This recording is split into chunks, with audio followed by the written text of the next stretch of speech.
My father's last will left all his assets to my sister, including the car I purchased for him, so I revealed his hidden financial dealings to our entire family.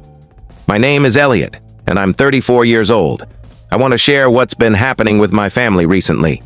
It's been a mix of old hurts resurfacing and new frustrations boiling over.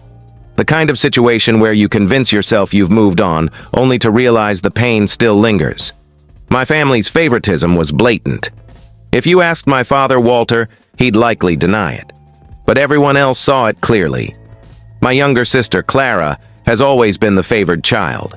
She's 28, bright, driven, and has somehow ticked every box my father ever set. I, on the other hand, could never quite meet his standards, no matter how hard I tried.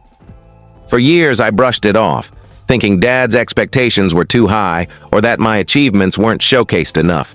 But last week, everything became undeniable. It was a typical Thursday evening.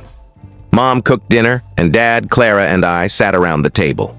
We weren't close, not truly. We were never the kind of family that shared every detail of our lives. It was more of a ritual, a weekly gathering where we were physically present but emotionally distant. The conversation that night was strained, as usual. Dad was quieter, more reserved than normal. I thought he was just tired. Then, as I was telling Clara about a work project I'd been excited about for weeks, Dad cut me off with a cold, biting tone. "You'll never measure up, Elliot.